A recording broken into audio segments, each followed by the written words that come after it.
This video is brought to you by Squarespace. Squarespace is the all-in-one platform where creatives can stand out with their online presence. I knit this in a week. I packed like 5 projects for 1 week, and here we are 3.5 weeks later. Hi everyone, welcome back to my channel, Knee Knits. My name is Amy, and here I talk about all things knitting. And today is podcast episode 39, and I'll be sharing what I've been knitting for the past few weeks. In today's episode, we have a surprise finish object that has not been on the podcast before because I started and finished it within the past week or two. And I also have some updates on ongoing projects, some new cast-ons, and some swatches for future cast-ons. So I hope you're ready for a lot of knitting content. Before I jump into the knitting content, I do want to take a few moments to talk about the sponsor of today's video, Squarespace. I've been chatting about them a lot, and they have been a continued sponsor of the channel, so I can bring you all a Knee Knits website. ne-knits.com is my new website that I built with Squarespace. Using Squarespace Blueprint, it was super easy to build a website from scratch. I started with one of Squarespace's stunning design templates, and it's been super easy to modify the website exactly how I want it to be. With Squarespace, you can use optimized SEO tools so you can show up more often to those who are looking for your content. If you are interested in creating your own website, head to squarespace.com to start a free trial today. Once you're ready to launch your website, head to squarespace.com/neknits and use the code neknits to get 10% off your first purchase of a website or domain. Thanks to Squarespace for sponsoring today's video. Thank you to you all for letting me share about the sponsor, and now we'll get into the knitting podcast. The first knitted item I'll be discussing today is the mini mock neck tank by Jessie Made Designs. This project knit up so quickly that I haven't even talked about it on the podcast yet, but basically I knit this in a week. It was 1 week of knitting. So the mini mock neck tank is a pattern by Jessie Made Designs. It's a summer knitting pattern. It came out last year, and I've always had it on my radar, so I was super excited to get to knit it this year. It is a negative ease tank top. It features the mock neckline that inspired the pattern name, I'm sure. It is styled kind of cropped in the pattern design, knit top down, all stockinette, and features 1x1 ribbed details. The yarn that I use for mine is Sorella Yarns Silk Sock in the color Strawberry Fields. This was gifted to me as part of the Garden Collection promotion, so it was part of like a preview box, which was super exciting because I know this yarn collection has yet to ship. The silk sock is a 50% silk, 50% superwash merino wool. It's a fingering weight 4-ply yarn, and there's 438 yards in the 100-gram skein.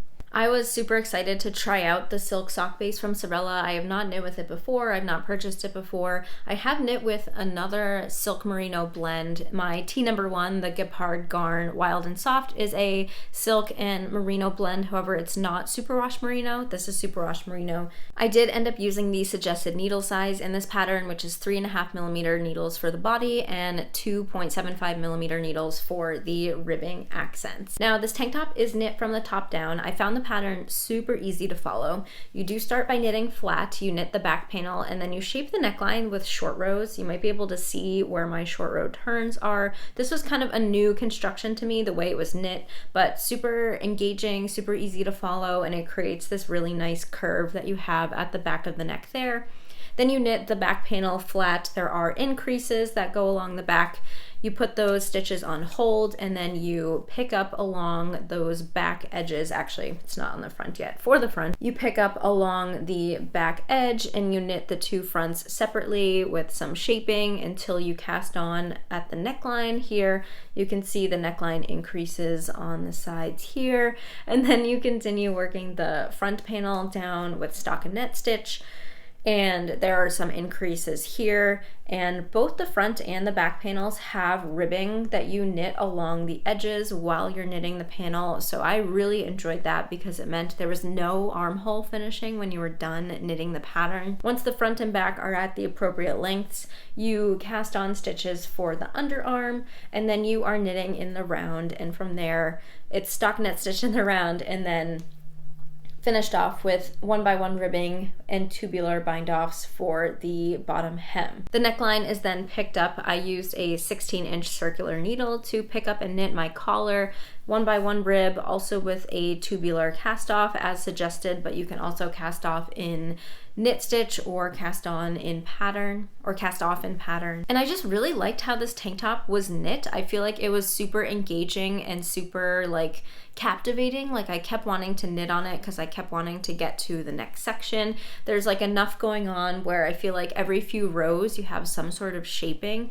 which to me is kind of fun, and I never really got bored of it. It does help that it is a negative ease tank top, so it doesn't use that much yarn. I was able to knit my size small tank top out of one skein of yarn. In fact, I used pretty much the entire skein to get this whole tank top. I knew I wanted it to be as long as possible, and this is the only yarn that I have left from this skein.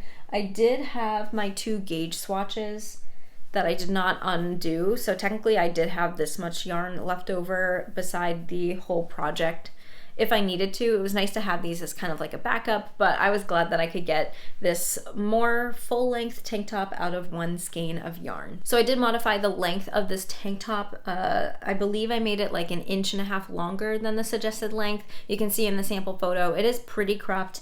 I knew I wanted it to be not that cropped. I wear high-waisted pants pretty much all the time, especially in the summer. So I was hoping that it would hit right at the hem of my high-waisted shorts for the summer. And it does just that. There's like a little bit of skin that shows, but I think it's a super cute summery look. Now, I said I used the suggested needle size in the pattern to knit this. However, I did not exactly meet gauge. I used 3.5mm needles and was able in my gauge swatch to get the suggested or the pattern stitch gauge, which was 24 stitches per 4 inches. But the suggested, I keep saying suggested, it's not suggested, it is the gauge of the pattern.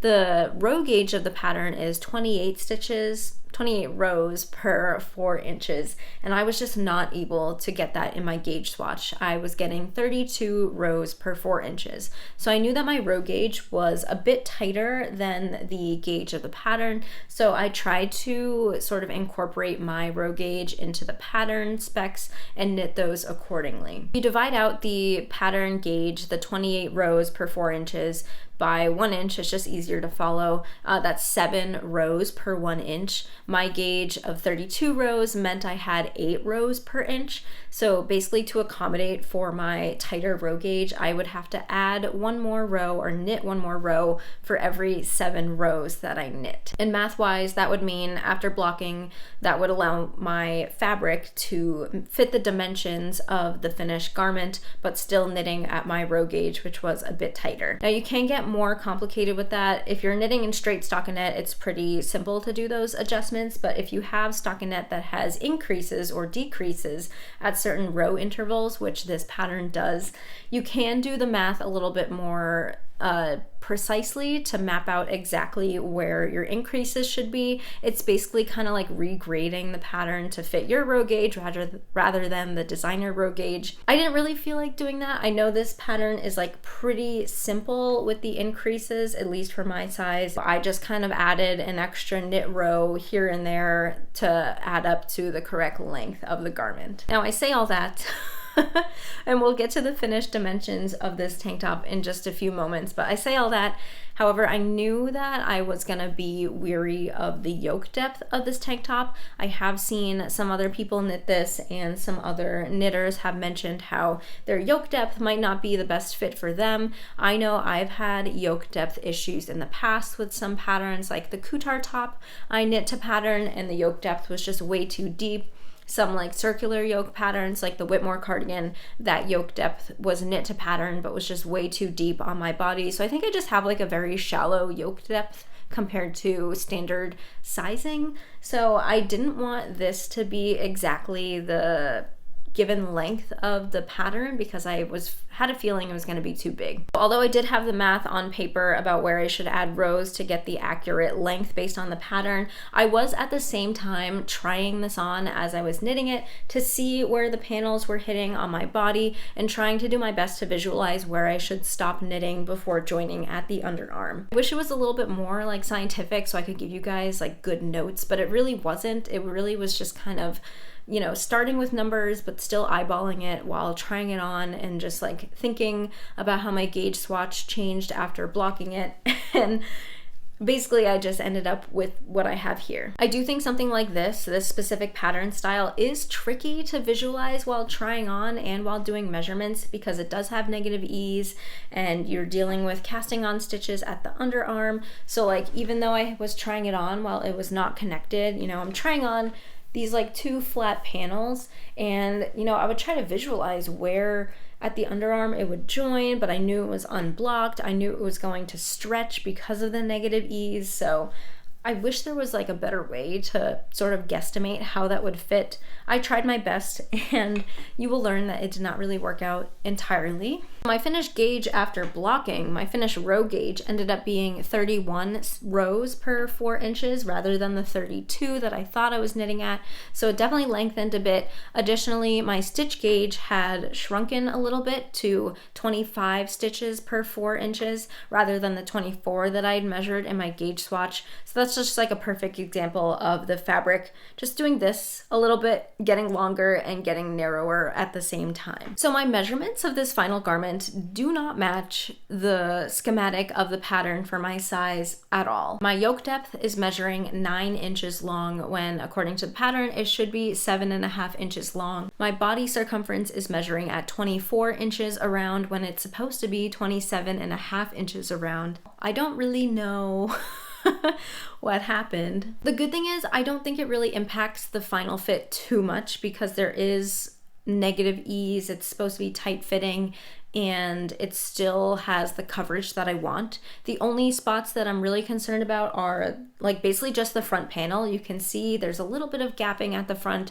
which clearly if I had knit this or made this 1.5 inches shorter, probably would have tightened that right up and would not have been an issue. In terms of the circumference being tighter than it should be, I definitely see that I could benefit from having a little bit more ease in this, but I'm not upset with the final circumference of the tank top. And I think this is just a perfect example about how gauge swatches really don't often tell you how a final garment is going to behave. I mean, my gauge swatch is small. It's bigger than 4 by 4 inches. I try to do 6 by 4 inch gauge swatches, you can see here. But obviously this gauge swatch is not going to show my row growth because there's no weight pulling down on it. And if you read about like the proper way to gauge swatch, you know, you should be doing like giant swatches. I know Patty Lyons suggests like 10 by 10 inch gauge swatches, and there are suggestions where if you think the yarn is going to stretch, to maybe put some small weights like heavy earrings on the bottom of your gauge swatch, and then letting that sort of relax the fabric and then measuring your gauge before starting to knit the pattern. Now you can see this tank top. If I had knit a 10 by 10 inch gauge swatch and then added weights to the bottom of it to see how it would grow, I feel like I basically would just be knitting the tank top. Like for me, that just seems like not the best use of my time. I had a lot of fun knitting this, and I am not upset with how the finished garment turned out, even though it doesn't match the correct measurements. And to me, this tank top is now my gauge swatch for the future, rather than spending all the time to knit a giant gauge swatch and hope that it does the same thing as this tank top here after blocking. Now that's just my personal preference. Obviously, there are a lot of benefits to making a proper big gauge swatch, properly weighing it to see how it stretches, and just giving you more security before going in to start knitting this piece. I would love to knit another one of these. In fact, I'm planning on knitting another one of these because I really want to hone in on the measurements and get like a better fit for this. And for me, it's just going to be more enjoyable to just knit a new one rather than trying to like undo this and modify this a little bit. And like I said, it doesn't even look like it fits poorly. It's just not how it's exactly supposed to be according to the pattern, but I'm very happy with this finished result. Like, I'm excited to wear this. It's going to be great to wear this summer. So I'm just looking forward to casting on a new one. So showing you this tank top today, I actually haven't given it like a full wear test. I haven't worn it for a full day at the time of filming. I'm planning on wearing it this upcoming weekend, so I'll try to put some pictures up of me wearing it out and about. But The fabric does seem like a nicer option to wear in like the heat of summer rather than a 100% superwash merino. This is 50% silk, so it definitely has that like cooler to the touch feel, but it still feels like thick and woolly, so I'm curious to see how this holds up in the heat. The recommended yarns for this pattern are a 100% superwash merino or a merino and alpaca blend. I cannot imagine wearing alpaca in such a tight-fitting summer tank top, so that yarn option I definitely don't think would be good for me to wear. I am curious about how this would wear in a 100% superwash merino. I have yet to knit and wear a superwash merino tank top, so that's in my upcoming plans to try and maybe do like a comparison, like how does the 50% silk compare to something without any silk at all. But I do really like how the silk adds drape to this. It feels very like smooth and soft. It does have kind of like a brushed texture, and it is one of those like soft yarns that is pilling a bit, even pilling like while I was knitting it. I don't know if you can see right around the shoulder here, there are like a lot of fuzzies that are just coming off of the finished fabric. I'm not sure if that's like fuzzies from the silk or fuzzies from the merino, but definitely something to be aware of if you are using this yarn and you're like not a fan at all of pilling. I think this has a tendency to pill. I did have a fine experience knitting with this. It is a very slippery yarn, so using my wooden needles helped with the grip on the stitches. It is slightly splitty, nothing that slowed me down knitting, but I did have to be a little bit aware of how I was knitting to make sure I wasn't splitting the yarn. And with the sort of brushed texture, it does kind of like, it has that like snagginess on like dry skin just because there is some texture from the fuzziness. Overall, I think it was a great yarn to work with for the summer. Obviously, like I had a lot more enjoyment knitting this blended with the superwash merino rather than 100% silk, because it does have that stretch, it does have that bounce and that springiness, and you can see in the fabric, I feel like the stitch definition or like the way it blocked is just beautiful. The color is really fun. I've never knit anything in this like bright kind of neon pink. The Strawberry Fields color from Sorella I thought was gonna be like a darker red. So I think because this is the silk base that it takes the dye a lot differently than the non-silk bases. But it was kind of like a surprise when I opened the box that this was the color after I had chosen the Strawberry Fields. But I kind of like how it looks. I think it'll look good on me. I'm not super into like hot pinks, but maybe I will be after wearing this tank top. I would say it's a pretty bra friendly tank. Obviously you have a ton of shoulder coverage, but it does cut in a lot on the sides here. So I know personally with the t-shirt bras that I wear, my straps, if they're like sliding off my shoulders a little bit, which they often do, they do kind of poke out the side of the tank top. But if I have like a racer back bra, it fits pretty well. The underarm section does show a little bit. I do have to kind of like adjust it just to be sure everything is covered, but I think that is a problem with my yoke depth being too long. If it was correct and shorter, I think it would have the coverage that I want. The collar I did knit to the suggested length. This is 1.5 inches long and I used the tubular cast off. I tried to be sure that my tubular cast off was pretty loose so that way I could get it over my head, and this just fits over my head. If it was any tighter, I don't think it would get over my head. So if you are knitting this pattern, just be wary of the neckline. Make sure you finish it off nice and loose so it has enough stretch. Mini mock neck tank, I loved knitting this pattern. It was so fun. It was so satisfying to get it out of one skein of yarn. It was pretty satisfying to knit it in 1 week. I am literally so eager to cast on another one right now, which I have never done. I have never knit like a back-to-back, like the same pattern back-to-back. I just want to try it with a 100% superwash merino yarn. I want to see how that yarn behaves. I want to fix up my measurements to make it just a little bit more perfect of a fit. And I really want to try knitting this out of a variegated yarn. I have some really nice, heavily variegated yarns in my stash, single skeins that I kind of would plan to use for socks, but I think I just want to knit a garment out of them. I don't really knit garments out of variegated yarn. It's just what I say is not my personal style, but there is something that's just so fun about knitting with like a heavily speckled or like a super colorful skein of variegated yarn. Like every stitch is a surprise of what color it will be, and seeing the fabric grow is just a lot of fun. And so I kind of want to make my next mini mock neck tank maybe a process knit rather than a product knit.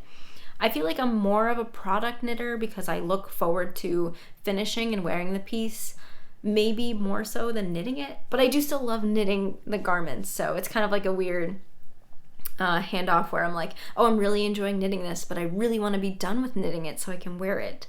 So I'm thinking knitting with a variegated yarn for a mini mock neck tank would just be like super fun, maybe slow me down a bit to enjoy the knitting process a little bit more, and again, honing in on those measurements so they're great. The only thing stopping me from casting on the next tank top right now is that I don't have access to my yarn stash. Some updates on the move. Yes, we're still here at my parents' house because the floors aren't done at our new house. The floors did get delayed unexpectedly. We are staying here longer than I expected. Basically, with the floors, they finished half of the house a few weeks ago before we moved, so we were able to move all of our stuff and furniture into the house, into the rooms that had the finished floors.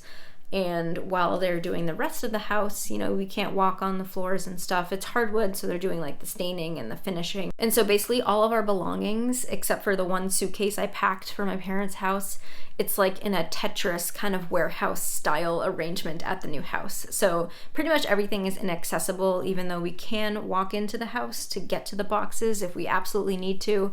It's just not fun to search for stuff. So long story short, I don't have access to my yarn that I want to use to cast on, but grateful that I have a little small mini stash in my suitcase that I packed because I knew I packed like 5 projects for 1 week. And here we are 3.5 weeks later. So I'm glad that I did that. So moving on to my next project that I did pack with me to cast on, and that is my Cumulus Tee O-Neck. Oh, but before I talk about my Cumulus Tee, let me take a few moments to talk about my new project bag from the Knitting Swan. I am an affiliate with the Knitting Swan, and they have their summer collection that was released a little while ago with some really cute new prints. This is the cherry print. So fun. And then they also have a poppies print, which looks very similar to the cherries, but it's just like got that floral vibe that is really cute. So this is their large project bag. I have a collection of these from the Knitting Swan, have been really enjoying using them. They have a drawstring closure. It is quilted out of cotton, has the round flat base, and on the inside of the bag, there are pockets that align the whole bag where you can stick needles or notions in there, and you can fit a lot in these bags. So I've been really enjoying them. I'm super excited to have this new cherries print just because it's so cute. I do have a link below in my description box, and if you use the code Amy at checkout, you can get 10% off your purchase. So in here I have my Cumulus Tee O-Neck.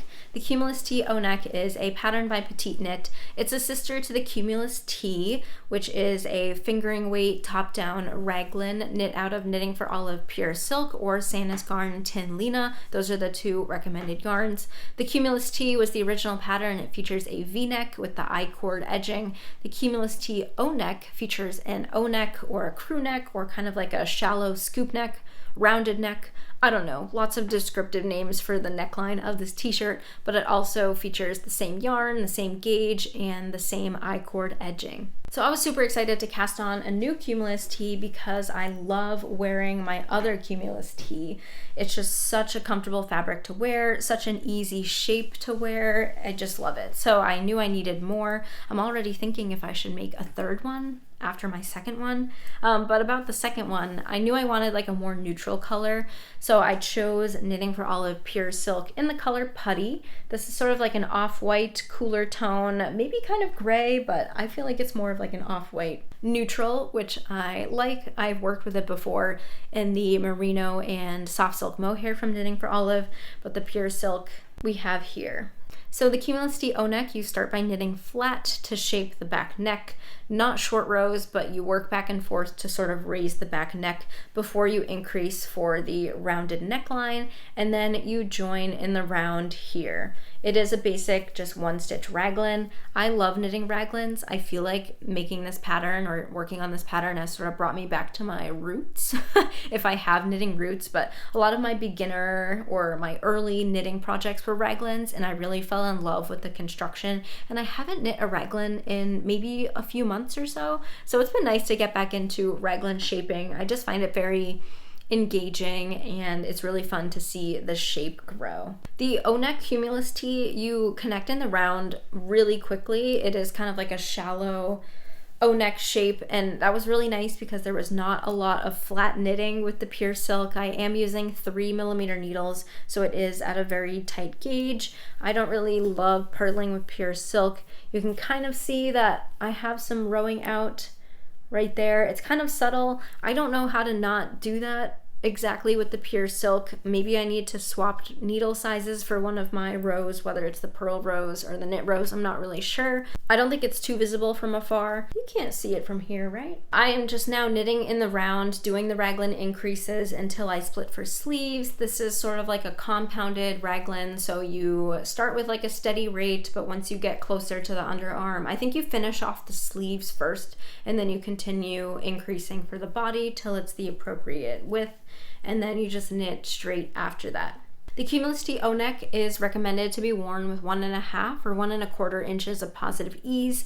I thought that was kind of interesting because the Cumulus Tee suggests a range of 1.25 to 3.5 inches of positive ease. So like different recommended amounts of ease. I really like my Cumulus Tee fit. I think I knit that to about 3 inches of positive ease, or maybe 2.5 inches of positive ease.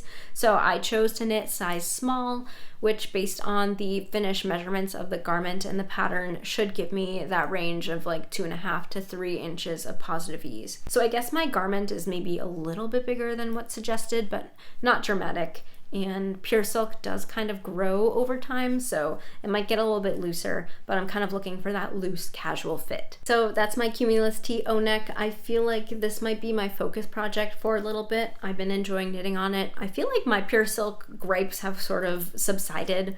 I think I was just shocked when I first started knitting with pure silk, like for the very first time, compared to knitting with wool and stuff. I was like, oh, this is like not that good, but in terms of the knitting experience. But since making a handful of patterns with the pure silk and really enjoying the fabric, I feel like for a summer yarn, it's pretty good. I'm really excited to talk about my next project, which is just a swatch at this point, but it is the Sevilla Blouse by Petite Knit. I hope I'm pronouncing the name correctly. I think it's based off of the city in Spain. A viewer kindly commented that that was probably the inspiration for the pattern name, so the pronunciation should be the Spanish pronunciation, which I believe is Sevilla. Hopefully. I have zero Spanish experience, so that was my best try at it. So the Sevilla Blouse by Petite Knit is a super new release. She's been teasing it for a few weeks or so, and it's a boat neck, top down, drop shoulder summer sweater. It's a summer sweater mostly because it's knit out of some summer yarns. The suggested yarns are Essayer Palette and Essayer Trio 1 held together, or you can hold together Sanus Garn Lena with one strand of Sanus Garn Tin Lena. I was super inspired to knit this pattern as soon as she started teasing it. I really like boat neck tops, and I've been wanting to knit one, and I had loose plans. I don't think I ever talked about them on the podcast, but in my mind, I was like, blouse number 1 by My Favorite Things Knitwear is certainly going to be on some knitting agenda at some point for me. I just really like the casual flow of the stockinette rolled edges and the polished shoulder of blouse number 1, but I just hadn't cast it on yet. I feel like there was something keeping me from it. Maybe it was like the fit of the loose sleeves on blouse number 1. I still love the pattern and I still might knit it one day, but when Petite Knit posted photos of this pattern, I feel like I was drawn to it more, and I could tell that it was maybe more my style. Not exactly sure why. I think it just looks more casual than blouse number one. I feel like blouse number one looks very fancy, where this Sevilla blouse looks more casual and beachy. So I ordered yarn before the pattern came out for it. I ordered the suggested yarns, which I'm really excited to share. They are brand new to me, summer yarns. So this is a Sayer palette. This is a 100% cotton yarn, and it's a chainette construction cotton yarn, which I've never heard of or seen before. This yarn, I feel like it's very similar to like tape yarn or like a ribbon yarn. You can see it kind of has like a flat texture. I'm hoping you can see the chainette construction maybe up here. You can see it. This is the color Ink, which is a deep black color, and it is a 100% cotton, and it feels like 100% cotton. It feels very stiff and rough. It has an extremely matte texture, and it has like no stretch at all. It's there. I wouldn't equate it to like Lily Sugar and Cream cotton, but it's definitely not soft like Pima cotton. If you've used Pima cotton, this is definitely like an in-between Pima cotton and Lily Sugar and Cream kitchen cotton, which is very like stiff and rough. And I did also get the Sayer Trio 1, which I have not used before. Trio 1 is a 50% linen, 30% cotton, and 20% lyocell yarn. I believe this is a lace weight because this is a 50-gram ball, and there's 350 meters in this single ball. And oh, I forgot to mention, I think palette is considered a fingering weight, but you get 160 meters and 50 grams here. I feel like it's gonna act a lot thicker than a fingering weight, and it just looks thicker than a fingering weight. The Trio 1 is a lace weight. It's a lot thinner. This reminds me a lot of the Quince & Co. Sparrow that I used last summer. Quince & Co. Sparrow was a 100% linen yarn. Now this is only 50% linen, but I feel like it definitely has the behaviors of the 100% linen. It's very stiff, also has like no elasticity. Can't really define the twist of it. I think it's a 2-ply. It's so thin, it's hard to see. But this is also in the color Ink, so it's black, and together they look like this. So the colors are a little bit different, and I was excited that they were a little bit different because I kind of wanted the marling that Petite Knit has in her sample photo. She used like a white palette and then like a linen colored Trio 1, so it has like a really nice depth and dimension to the fabric. And here's my gauge swatch. So I gauge swatched on 5mm needles, which is the suggested needle size. After this gauge swatch dried, I think I'm going to need to size up to a 5.5mm needle, but with the two yarns held together, it definitely knits up at like a thicker gauge than you would expect for a fingering plus a lace weight. This is definitely like a worsted weight fabric in my mind, and it feels like a cotton fabric. I feel like I'm skeptical because it feels like cotton, and I don't like knitting with cotton. I should have known it would have felt like cotton because this is literally 100% cotton. But here we are. I think it'll end up good for the pattern. I kind of like how the pattern has that like relaxed beachy vibe. I think this fabric, once it's bigger in a garment, it's gonna have a good amount of drape. It is very like airy, and I can feel like it's going to be very cooling. Obviously it's a long sleeve kind of worsted weight knit, so I'm not expecting to wear this like at the beach when it's 95 degrees out and hot. But this is definitely, I'm thinking like a summer nights knit, like you're at the campfire with your friends and the sun is down and it's cool, but you still need something that is breathable but gives you coverage.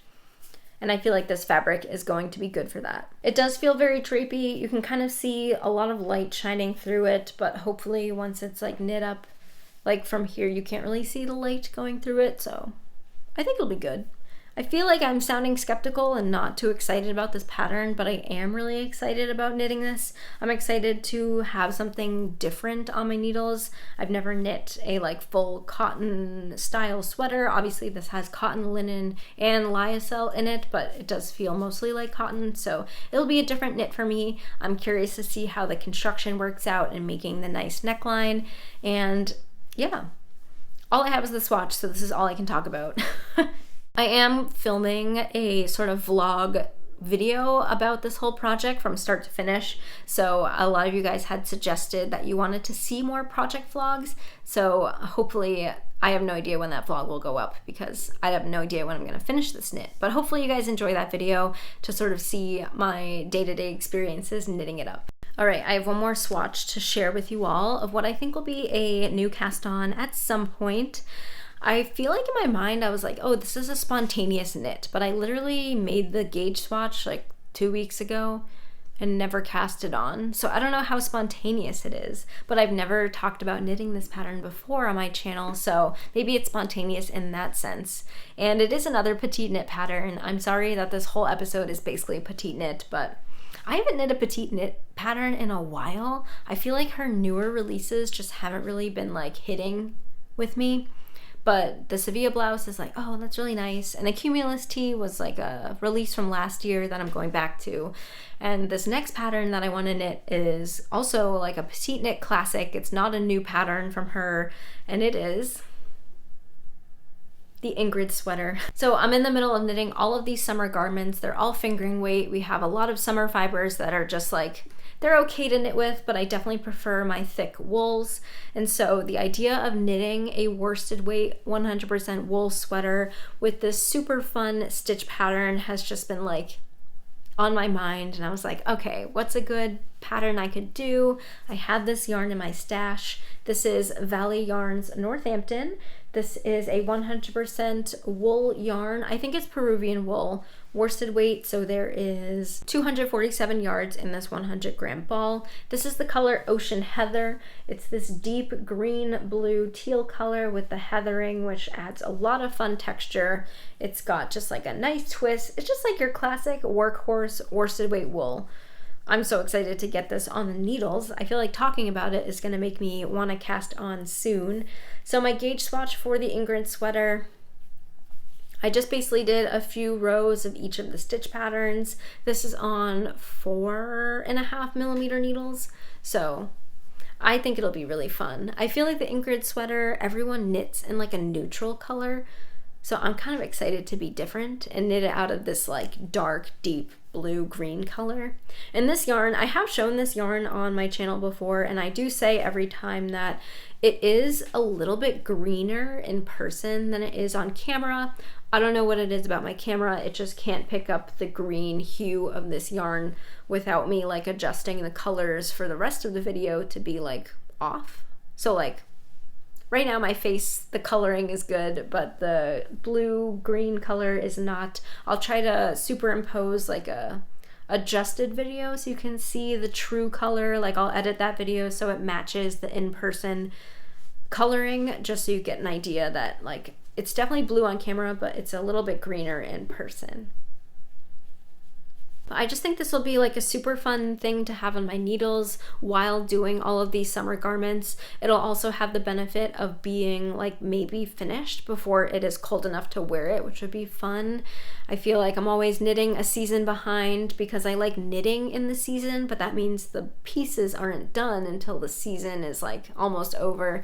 So I'm excited to cast this on. I think this will be a very potato chippy pattern where I'm just eager to get to the next section and do all of the little stitch patterns.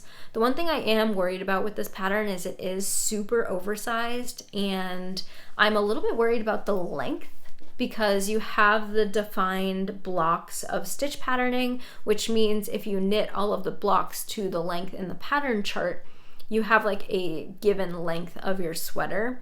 That might be hard to modify, but I think it's not going to be too hard. I think I'm going to make every section just a little bit shorter to overall make the sweater shorter so it doesn't look like just a giant potato sack on me, because based on the measurements in the pattern, I'm going to knit the smallest size, and I think even still that's going to have like 8 inches of positive ease on me and then also be very long. So I'm going to do my best to try to like adjust it for my petite proportions. That is everything that I have to talk about today. Thank you guys so much for joining me on this podcast, and I'm looking forward to updating you all on the move and how that goes. Maybe my next video will be moved in to our new place. Maybe it won't. We shall see.